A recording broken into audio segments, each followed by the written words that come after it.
Hi friends, ಎಲ್ಲರೂ ಹೇಗಿದ್ದೀರಾ? Welcome back to Suji Vishnu logs. ಇವತ್ತು ಬಂದುಬಿಟ್ಟು ಬೆಳಗ್ಗೆಯಿಂದನೇ ಲಾಗ್ನ ಸ್ಟಾರ್ಟ್ ಮಾಡ್ತಾ ಇದ್ದೀನಿ. ಇವತ್ತೇನು ಗೊತ್ತಾ, ಬಟ್ಟೆ ಎಲ್ಲ ಕ್ಲೀನ್ ಮಾಡೋಣ ಅಂದ್ಕೊಂಡಿದ್ದೀನಿ. ಕಬೋರ್ಡ್ ಎಲ್ಲ ತುಂಬ ಮೆಸ್ಸಿ ಆಗಿಬಿಟ್ಟಿತ್ತು.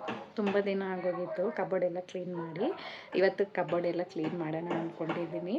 ಇನ್ನು ಬೆಳಿಗ್ಗೆನೇ ಎಲ್ಲ ಟಿಫನ್ ಎಲ್ಲ ಮಾಡಿಟ್ಬಿಟ್ಟು ಇವಾಗ ಬೆಳಗ್ಗೆನೇ ಕೆಲಸ ಮಾಡಿಬಿಟ್ರೇ ನಮಗೊಂಥರ ಚೆನ್ನಾಗಿರುತ್ತೆ, ಫಾಸ್ಟಾಗಿ ಆಗಿಬಿಡುತ್ತೆ ಕೆಲಸ ಎಲ್ಲ. ಅದಕ್ಕೋಸ್ಕರ ಬೆಳಗ್ಗೆನೇ ಸ್ಟಾರ್ಟ್ ಮಾಡಿದ್ದೀನಿ. ತುಂಬ ದಿನ ಆಗೋಗಿತ್ತು ಕಬೋರ್ಡ್ ಎಲ್ಲ ಕ್ಲೀನ್ ಮಾಡಿ. ಅದಕ್ಕೆ ಇವತ್ತು ಕ್ಲೀನ್ ಮಾಡೋಣ ಅಂದ್ಬಿಟ್ಟು ಬೆಳಗ್ಗೆನೇ ಈ ಕೆಲಸ ಸ್ಟಾರ್ಟ್ ಮಾಡ್ತಾ ಇದ್ದೀನಿ. ಇನ್ನು ಮೇಲೆ ರೋಲಲ್ಲಿ, ಕೆಳಗಡೆ ರೋಲಲ್ಲಿ ಇರೋದೆಲ್ಲ ತೆಗೆದ್ಬಿಟ್ಟು ಎಲ್ಲ ಮಡ್ಚಿಟ್ಟಿದ್ದೀನಿ. ನಮ್ಮ ಹಸ್ಬೆಂಡ್ ಬಟ್ಟೆ ಎಲ್ಲ ಕ್ಲೀನಾಗಿ ಮಡ್ಚಿಟ್ಬಿಟ್ಟಿದ್ದೀನಿ. ಇನ್ನು ನನ್ನ ಸ್ಯಾರೀಸ್ ಎಲ್ಲ ಈ ಕಡೆ ಮೇಲೆ ಇಟ್ಕೊಂಡಿದ್ನಲ್ವ, ಇನ್ನು ಅದನ್ನೆಲ್ಲ ಮಡ್ಚಿಡಬೇಕು. ಇನ್ನು ಇವಾಗ ಫಸ್ಟು ಕ್ಲೀನ್ ಮಾಡ್ಕೊಂಬಿಡ್ತೀನಿ.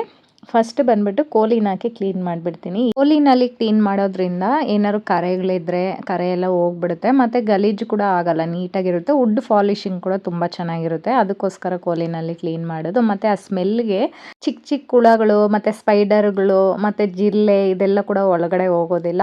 ಇವಾಗ ಇನ್ನೊಂದು ಟಿಪ್ ಹೇಳ್ತಾ ಇದ್ದೀನಿ ನೋಡಿ. ಕಂಫರ್ಟ್ ಬರುತ್ತಲ್ವ, ಎಲ್ಲರ ಮನೆಯಲ್ಲಿ ಕಂಫರ್ಟ್ ಇದ್ದೇ ಇರುತ್ತೆ. ಕಂಫರ್ಟ್ನ ಕೂಡ ಈ ಥರ ಹಾಕ್ಬಿಟ್ಟು ಕ್ಲೀನ್ ಮಾಡೋದ್ರಿಂದ ಆ ಕಂಫರ್ಟ್ ಫ್ಲೇವರು ತುಂಬ ಚೆನ್ನಾಗಿರುತ್ತೆ. ನಾವು ಯಾವಾಗ ಕಬೋರ್ಡ್ ಓಪನ್ ಮಾಡಿದ್ರೂ ಆ ಫ್ಲೇವರೇ ಬರುತ್ತೆ. ಮತ್ತು ಬಟ್ಟೆಗಳು ಕೂಡ ಅಷ್ಟೇ ಸುವಾಸನೆಯಿಂದ ತುಂಬಾ ಚೆನ್ನಾಗಿರುತ್ತೆ. ಈ ಟಿಪ್ನ ಫಾಲೋ ಮಾಡಿ ನೋಡಿ, ತುಂಬಾ ಯೂಸ್ಫುಲ್ ಆಗುತ್ತೆ ಈ ಟಿಪ್ಪು.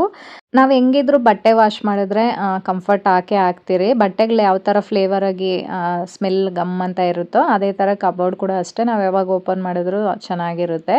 ಇವಾಗ ಇನ್ನೊಂದು ಟಿಪ್ ಹೇಳ್ತಾ ಇದ್ದೀನಿ ನೋಡಿ. ಕಾಟನ್ಸ್ ತಗೋಬೇಕು, ಈ ಥರ ಬಾಲ್ಸ್ ಥರ ಮಾಡ್ಕೊಬೇಕು. ಒಂದು ನಮಗೆ ಎಲ್ಲೆಲ್ಲಿ ಅಂದರೆ ಕಬೋರ್ಡಲ್ಲಿ ಹಾಕೋದಕ್ಕೆ ಈ ಕಾಟನ್ ಬಾಲ್ಸು ನಮ್ಗೆ ಎಷ್ಟು ಬೇಕೋ ಅಷ್ಟು ಕಾಟನ್ನ ತಗೊಂಡು ಒಂದು ಪ್ಯಾಕೆಟ್ ಆಗೋಷ್ಟು ಕಂಫರ್ಟ್ನ ತಗೊಂಡು ಅದಕ್ಕೆ ಚೆನ್ನಾಗಿ ಅಪ್ಲೈ ಮಾಡ್ಕೊಬೇಕು. ಈ ಥರ ಚೆನ್ನಾಗಿ ಅಪ್ಲೈ ಮಾಡಿಕೊಂಡು ಇದನ್ನು 1 ಅವರ್ ಬಿಸಿಲಲ್ಲಿ ಇಟ್ಬಿಟ್ಟು ಡ್ರೈ ಆದಮೇಲೆ ನಾವು ಬಟ್ಟೆ ಎಲ್ಲ ಫೋಲ್ಡ್ ಮಾಡಿ ಇಟ್ಟಿರ್ತೀವಲ್ವ, ಅಲ್ಲಲ್ಲಿ ಒಂದೊಂದು ಹಾಕಿದ್ರೆ, ಒಂದೊಂದು ಕಬೋರ್ಡಲ್ಲಿ ಒಂದೊಂದು ಎರಡೆರಡು ಆ ಥರ ಹಾಕಿದ್ರೆ ಕಬೋರ್ಡ್ ಸ್ಮೆಲ್ಲು ತುಂಬಾ ಚೆನ್ನಾಗಿರುತ್ತೆ. ಇವಾಗ ಆ ಥರನೇ ರೆಡಿ ಮಾಡಿ ಇಟ್ಬಿಟ್ಟು ಬಿಸಿಲಲ್ಲಿ ಇಟ್ಬಿಟ್ಟೆ ಅದನ್ನು. ಇನ್ನಿವಾಗ ಸ್ಯಾರೀಸ್ ಎಲ್ಲ ಫೋಲ್ಡ್ ಮಾಡಿ ಇಟ್ಟಿದ್ನಲ್ವ, ಎಲ್ಲ ಬಟ್ಟೆನೂ ಫೋಲ್ಡ್ ಮಾಡಿ ಇಟ್ಬಿಟ್ಟು ಇವಾಗ ಒಂದೊಂದೇ ಜೋಡಿಸ್ತಾ ಇದ್ದೀನಿ. ಇನ್ನು ಜೋಡಿಸಾದ್ಮೇಲೆ ಅದೆಲ್ಲ ಡ್ರೈ ಆಗಿರುತ್ತಲ್ವ, ಈ ಸ್ಯಾರಿಗಳ ಮಧ್ಯೆ ಒಂದೊಂದು ಮತ್ತು ಸೈಡಲ್ಲಿ ಎಲ್ಲ ಇಟ್ಬಿಡ್ತೀನಿ. ಇನ್ನೊಂದು ಟಿಪ್ ಹೇಳ್ತೀನಿ ನೋಡಿ. ನಾವು ಸೋಪ್ ಎಲ್ಲ ಯೂಸ್ ಮಾಡ್ತೀವಲ್ವ, body wash, face wash soap ಎಲ್ಲ, ಆ ಸೋಪ್ ಬಾಕ್ಸ್ ಬರುತ್ತೆ ನೋಡಿ, ಕವರು ಸೋಪ್ ಬಾಕ್ಸ್ ಎಲ್ಲ, ಅದನ್ನು ಕೂಡ ಬಿಸಾಕೋಕೆ ಹೋಗಬೇಡಿ. ಆ ಕವರ್ನ ಮತ್ತು ಸೋಪ್ ಬಾಕ್ಸ್ನ ಈ ಥರ ಕಬೋರ್ಡ್ ಒಳಗಡೆ ಒಂದೊಂದು ಇಟ್ಬಿಟ್ರೆ ಆ ಸೋಪ್ ಫ್ಲೇವರ್ ಕೂಡ ತುಂಬಾ ಚೆನ್ನಾಗಿರುತ್ತೆ ಕಬೋರ್ಡಲ್ಲಿ. ಈ ಟಿಪ್ನ ಕೂಡ ಫಾಲೋ ಮಾಡಿ ನೋಡಿ. ನಾನು ಲಾಸ್ಟ್ ಟೈಮ್ ಇಟ್ಟಿದ್ದೆ, 15 ದಿವಸ 1 ತಿಂಗ್ಳಿಗೆ ಒಂದ್ಸರಿ ಅದನ್ನು ಎತ್ತಿ ಬಿಸಾಕ್ಬಿಡ್ತಾ ಇರ್ತೀನಿ. ಈ ಟಿಪ್ ಕೂಡ ತುಂಬಾ ಚೆನ್ನಾಗಿರುತ್ತೆ. ನಾವು ಯಾವಾಗ ಕಬೋರ್ಡ್ ಓಪನ್ ಮಾಡಿದ್ರು ಆ ಸೋಪ್ ಬಾಕ್ಸ್ ಫ್ಲೇವರು ಮತ್ತು ಕಂಫರ್ಟ್ಸ್ ಫ್ಲೇವರ್ ಎಲ್ಲ ತುಂಬ ಚೆನ್ನಾಗಿರುತ್ತೆ. ಈ ಟಿಪ್ನ ಕೂಡ ಫಾಲೋ ಮಾಡಿ ನೋಡಿ. ಇನ್ನು ನಾನು ಡ್ರೆಸ್ಸಸ್ ಎಲ್ಲ ಸ್ಟಿಚಸ್ ಎಲ್ಲ ಸ್ವಲ್ಪ ಓಪನ್ ಮಾಡ್ತಾ ಇದ್ದೀನಿ. ಯಾಕಂದರೆ ನಾನು ತಗೋಬೇಕಾದ್ರೆ ಸ್ವಲ್ಪ ಲೂಸಾಗೆ ತೊಗೊತೀನಿ, ಎಕ್ಸೆಲ್ ತೊಗೊತೀನಿ. ಒಂದೊಂದು ಡ್ರೆಸ್ ಏನಾಗುತ್ತಂದರೆ ನೀರಿಗೆ ಹಾಕಿದ್ರೆ ಮೇಲೆ ಹೋಗ್ಬಿಡೋದು, ಟೈಟ್ ಆಗಿಬಿಡೋದು, ಈ ಥರ ಆಗಿಬಿಡುತ್ತೆ. ಅದಕ್ಕೆ ಒಂದು ಸೈಜ್ ಜಾಸ್ತಿನೇ ತೊಗೊತೀನಿ ನಾನು. ತಗೊಂಡು ಅದನ್ನು ಸ್ಟಿಚ್ ಮಾಡ್ಕೊಂಡಿರ್ತೀನಿ. ಮತ್ತು ನೀರಿಗೆ ಏನಾದ್ರು ಹಾಕಿದ್ಮೇಲೆ ಸ್ವಲ್ಪ ಟೈಟ್ ಆದರೆ ಮೇಲೆ ಹೋಗ್ಬಿಟ್ರೆ ಮತ್ತೆ ಆ ಸ್ಟಿಚ್ಚೆಲ್ಲ ರಿಮೂವ್ ಮಾಡ್ಕೊತೀನಿ. ಇವಾಗ ಆ ಥರ ಡ್ರೆಸ್ ಒಂದು 4-5 ಇತ್ತು, ಅದನ್ನೆಲ್ಲ ಸ್ಟಿಚ್ಚೆಲ್ಲ ರಿಮೂವ್ ಮಾಡಿಕೊಂಡು ಅದನ್ನೆಲ್ಲ ಹೊಲಿಬೇಕು. ಅದನ್ನೆಲ್ಲ ಒಂದು ಸೈಡ್ಗೆ ಎತ್ತಿಟ್ಟಿದ್ದೀನಿ. ಮತ್ತು ಇನ್ನು ನಾಳೆ ಬಂದು ಸ್ಟಿಚಿಂಗ್ ಕೆಲಸ ಮಾಡ್ಕೊಬೇಕು. ಈ ಥರ ದಿನಕ್ಕೆ ಒಂದೊಂದು ಕೆಲಸ ಮಾಡ್ಕೊಂಬಿಡ್ತೀನಿ. ಅವಾಗೆ ನಮಗೆ ಕೆಲಸ ಇರೋದಿಲ್ಲ, ತುಂಬ ಕೆಲಸ ಅನಿಸೋದಿಲ್ಲ.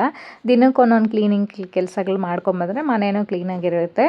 ಇವಾಗ ನೋಡಿ ಎಲ್ಲ ಕ್ಲೀನ್ ಆದಮೇಲೆ ತೋರಿಸ್ತಾ ಇದ್ದೀನಿ. ಇನ್ನು ಈ ಕಡೆ ಕಬೋರ್ಡಲ್ಲಿ ಅಷ್ಟೇ ಎಲ್ಲ ಕ್ಲೀನ್ ಮಾಡಿಬಿಟ್ಟು ಕ್ಲೀನಾಗಿ ಈ ಥರ ಮಡ್ಚಿಟ್ಟಿದ್ದೀನಿ, ಡೈಲಿ ವೇರು ಹೊಸವು ಎಲ್ಲನೂ. ಇನ್ನು ಮೇಲೆ ಬಂದುಬಿಟ್ಟು ಲಕ್ಷ್ಮೀ ಫೋಟೋ ಮತ್ತು ಉಂಡಿ, ಭಗವದ್ಗೀತೆ, ಸ್ವಲ್ಪ ಪೂಜೆ ಐಟಮ್ ಎಲ್ಲ ಇರುತ್ತೆ ನೋಡಿ, ಅದನ್ನೆಲ್ಲ ಮೇಲೆ ಇಟ್ಕೊಂಡಿದ್ದೀನಿ. ಯಾಕಂದರೆ ನಮ್ಮನೇಲಿ ಬಂದು ಪೂಜೆ ರೂಮ್ ಇಲ್ಲ, ಅದಕ್ಕೋಸ್ಕರನೇ ಕಬೋರ್ಡಲ್ಲಿ ಒಂದು ಸೈಡು ದೇವ್ರಿಗೆ ಏನೇನು ಬೇಕೋ ನೋಡಿ ಫೋಟೋ ಎಲ್ಲ ಇಡೋದಕ್ಕೆ ಜಾಗ ಇಲ್ಲ ಅಂದ್ಬಿಟ್ಟು ಅಲ್ಲಿ ಇಟ್ಕೊಂಡಿದ್ದೀನಿ. ಇನ್ನು ಇವಾಗ ಕಾಟನ್ ಬಾಲ್ಸ್ ರೆಡಿ ಮಾಡಿದ್ನಲ್ವ, ಅದನ್ನು ಎಲ್ಲ ಕಡೆನೂ ಒಂದೊಂದು ಇಡ್ತಾ ಇದ್ದೀನಿ. ಇವಾಗ ಇನ್ನೊಂದು ಟಿಪ್ ಹೇಳ್ತಾ ಇದ್ದೀನಿ.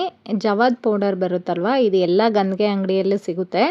ಅದನ್ನು ತಗೊಂಡು ಈ ಥರ ಟಿಶ್ಯೂ ಪೇಪರಲ್ಲಿ ಹಾಕ್ಬಿಟ್ಟು ಇದನ್ನು ಕೂಡ ಬಟ್ಟೆಗಳಲ್ಲಿ ಕಬೋರ್ಡಲ್ಲಿ ಒಂದೊಂದು ಇಟ್ಬಿಟ್ರೆ ಎಲ್ಲ ಲೇಯರಲ್ಲಿ ತುಂಬಾ ಗಮ್ ಅಂತ ಸ್ಮೆಲ್ ಬರ್ತಾ ಇರುತ್ತೆ. ನಾವು ಕಬೋರ್ಡ್ ಯಾವಾಗ ಓಪನ್ ಮಾಡಿದ್ರು ಆ ಥರ ಜವಾದ್ ಪೌಡರ್ ಸ್ಮೆಲ್ಲೇ ಬರ್ತಾ ಇರುತ್ತೆ. ಈ ದೇವಸ್ಥಾನದಲ್ಲೆಲ್ಲ ಚೆನ್ನಾಗಿರುತ್ತೆ ನೋಡಿ, ಗಮ್ ಅಂತ ಪರಿಮಳ, ಅದೇ ಫ್ಲೇವರ್ ಬರ್ತಾ ಇರುತ್ತೆ.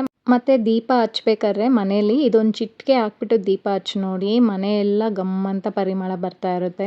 ಮತ್ತು ದೇವ್ರಿಗೆ ಅರಿಶಿನ ಕುಂಕುಮ ಎಲ್ಲ ಇಡ್ತೀವಿ ನೋಡಿ, ಗಂಧ ಎಲ್ಲ ಇಡ್ತೀವಿ ನೋಡಿ, ಇದೊಂದು ಚಿಟಿಕೆ ಹಾಕ್ಬಿಟ್ಟು ಫೋಟೋಗೆಲ್ಲ ಇಟ್ಟರು ಕೂಡ ಮನೆಯೆಲ್ಲ ದೇವಸ್ಥಾನದಲ್ಲಿ ಬರುತ್ತೆ ನೋಡಿ ಫ್ಲೇವರು, ಅದೇ ಥರ ಬರ್ತಾ ಇರುತ್ತೆ. ಇನ್ನು ನಾನು ಒಂದು 4 ಟಿಶ್ಯೂ ಪೇಪರ್ಗೆ ಹಾಕಿ ಸ್ವಲ್ಪ ಹಾಕಿದ್ರೂ ಸಾಕು, ನಮ್ಗೆ ಅಷ್ಟೊಂದು ಫ್ಲೇವರ್ ಸಿಗುತ್ತೆ ಅದರಲ್ಲಿ. ಇವಾಗ ಆ ಟಿಶ್ಯೂ ಪೇಪರ್ನ ಎಲ್ಲೆಲ್ಲಿ ಇಡ್ಬೇಕು ನೋಡಿ, ಹೊಸ ಬಟ್ಟೆಗಳು ದೇವ್ರ ಹತ್ರ ಮತ್ತು ಕೆಳಗಡೆ ಎಲ್ಲ ಒಂದೊಂದು ಲೇಯರಲ್ಲಿ ಒಂದೊಂದು ಇಟ್ಟಿದ್ದೀನಿ. ಇವಾಗ ಯಾವಾಗ ಕಬೋರ್ಡ್ ಓಪನ್ ಮಾಡಿದ್ರು ಆ ಫ್ಲೇವರ್ ತುಂಬಾ ಚೆನ್ನಾಗಿರುತ್ತೆ. ಈ ಟಿಪ್ನ ಫಾಲೋ ಮಾಡಿ ನೋಡಿ. ಏನೋ ನನಗೆ ಗೊತ್ತಿರೋ ಟಿಪ್ನ ನಿಮ್ಮ ಹತ್ರ ಶೇರ್ ಮಾಡ್ತಾ ಇದ್ದೀನಿ. ಯಾರಿಗಾರು ಗೊತ್ತಿಲ್ಲದಿದ್ದರೆ ಅವ್ರಿಗೆ ಯೂಸ್ಫುಲ್ ಆಗುತ್ತೆ. ಇನ್ನು ಈವ್ನಿಂಗ್ ಆಗೇ ಹೋಯಿತು. ಇವಾಗ ಈವ್ನಿಂಗ್ ಸ್ನ್ಯಾಕ್ಸ್ಗೆ ಅಂದ್ಬಿಟ್ಟು ಮಖಾನ ತೊಗೊಂಬಂದಿದ್ದೆ, ಇದನ್ನು ಫ್ರೈ ಮಾಡ್ತಾ ಇದ್ದೀನಿ. ಮಖಾನದಲ್ಲಿ ಬೆನಿಫಿಟ್ಸ್ ಅಂತೂ ತುಂಬಾ ಇದೆ. ಇದು ಹೃದಯ ಆರೋಗ್ಯಕ್ಕೆ ತುಂಬಾ ಒಳ್ಳೆಯದು, ತೂಕ ಕಡಿಮೆ ಮಾಡಲು ತುಂಬಾ ಹೆಲ್ಪ್ ಮಾಡುತ್ತೆ. ಇದರಲ್ಲಿ ಫೈಬರ್ ಜಾಸ್ತಿ ಇರೋದ್ರಿಂದ ನಮಗೆ ಜೀರ್ಣಕ್ರಿಯೆ ಕೂಡ ಸರಿ ಮಾಡುತ್ತೆ. ಮತ್ತು ಕ್ಯಾಲ್ಶಿಯಂ ಮೆಗ್ನೀಷಿಯಮ್ ಜಾಸ್ತಿ ಇರೋದ್ರಿಂದ ಬೋನ್ ಸ್ಟ್ರೆಂತ್ಗಂತೂ ತುಂಬಾ ಹೆಲ್ಪ್ ಮಾಡುತ್ತೆ. ಬೋನ್ಸ್ ಎಲ್ಲ ತುಂಬ ಸ್ಟ್ರಾಂಗ್ ಆಗಿರುತ್ತೆ. ಮತ್ತು ನಮಗೆ ಇಮ್ಯುನಿಟಿ ಪವರ್, ಶಕ್ತಿ ಇಲ್ಲ ದೇಹದಲ್ಲಿ ಅನ್ನೋವಾಗ ತುಂಬ ಬೇಗನೆ ನಮಗೆ ಶಕ್ತಿ ಸಿಗೋಂಗೆ ಮಾಡುತ್ತೆ. ಅಂದರೆ ಇಮಿಡಿಯೇಟ್ಲಿ ಇಮ್ಯುನಿಟಿ ಸಿಗುತ್ತೆ. ಡಯಾಬಿಟಿಸ್ ಅಂದರೆ ಶುಗರ್ ಪೇಷಂಟ್ಸ್ಗೆಲ್ಲ ಇದು ತುಂಬಾ ಒಳ್ಳೆಯದು. ಇನ್ನು ಈವ್ನಿಂಗ್ ಸ್ನ್ಯಾಕ್ಸ್ಗಂತ ಸ್ವಲ್ಪ ಉಪ್ಪು, ಖಾರ, ಸ್ವಲ್ಪ ಅರಿಶಿನ ಪುಡಿ ಹಾಕ್ಬಿಟ್ಟು ಫ್ರೈ ಮಾಡಿಬಿಟ್ಟು ಇವಾಗ ಸ್ನ್ಯಾಕ್ಸ್ ಥರ ತಿಂತಾ ಇದ್ದೀವಿ. ಇನ್ನು ಲಂಚ್ಗೋಸ್ಕರ ಅಂದ್ಬಿಟ್ಟು ಇಡ್ಲಿ ಸಾಂಬಾರೇ ಇತ್ತು, ಅದನ್ನೇ ತಿನ್ಕೊಂಡು ಇವಾಗ ನೈಟ್ ಮತ್ತೆ ಇನ್ನೊಂದು ಟಿಪ್ ಹೇಳ್ತಾ ಇದ್ದೀನಿ ನೋಡಿ. ಇವಾಗ ಬಿಸಿಲುಗಾಲ ಸ್ಟಾರ್ಟ್ ಆಗೋದ್ರಿಂದ ಕಾಲೆಲ್ಲ ಪಾದಗಳೆಲ್ಲ ಹೊಡಿತಾ ಇರುತ್ತೆ, ಬರ್ನಿಂಗ್ ಸೆನ್ಸೇಷನ್ ಆಗ್ತಾ ಇರುತ್ತೆ ಬಾಡಿ ಹೀಟ್ ಆದಾಗ.